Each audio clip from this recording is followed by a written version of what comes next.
So on this problem, we were asked to find the derivative of it. It helps us find the critical points.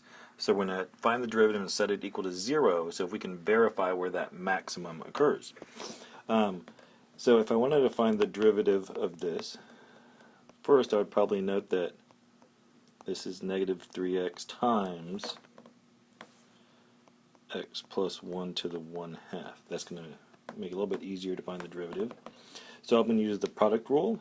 So I'll take the first times the derivative of the second. Well, I'm going to have to use the chain rule in here. So I have 1/2 times my thing times the derivative of my thing, this x plus 1, which would just, in this case, be 1, plus the derivative of the first piece, which is just negative 3, times the whole second piece.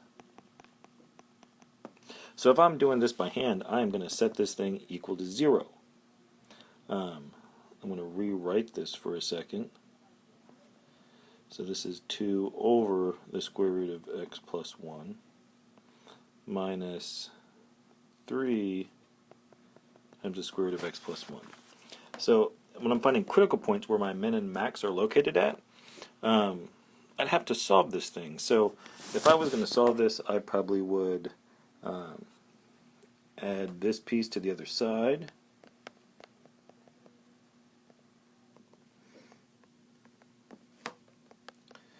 And then maybe after that I would get rid of the denominator and multiply it over here. So that would give me 6 times x plus 1 equals negative 3x. Distributing negative 6x, or 6x plus 6 equals negative 3x.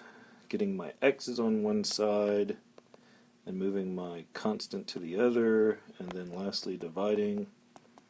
And so we get this x equals negative 2/3.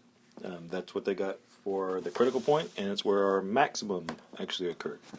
There's something that you can do called the first derivative test, which with the first derivative test, if we take that critical value and we look at values to the left of it and to the right of it and see what's happening, what the slopes are. So I'm going to take a value to the left of negative 2/3 and plug it into the derivative. So maybe negative 1. I'm going to pick something to the right of the critical value and plug it into the derivative. So here's my derivative equation.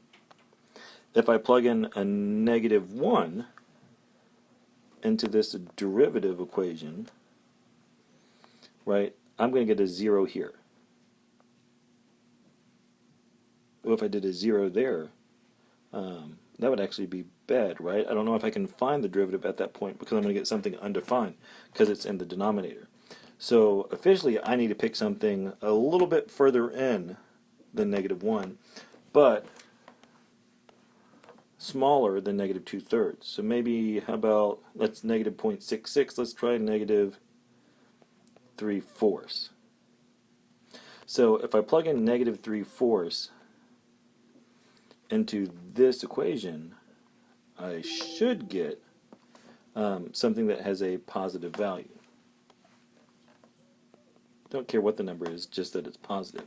When I plug in 0, this one will be easier to see.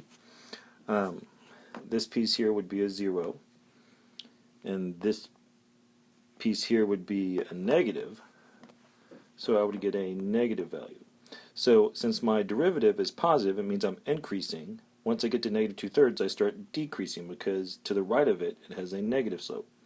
Again, plugging in a value into a derivative equation talks about the slope.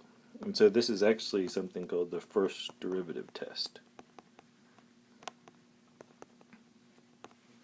But kind of gives you an idea of how to solve, find that first derivative and find those critical points using the derivative.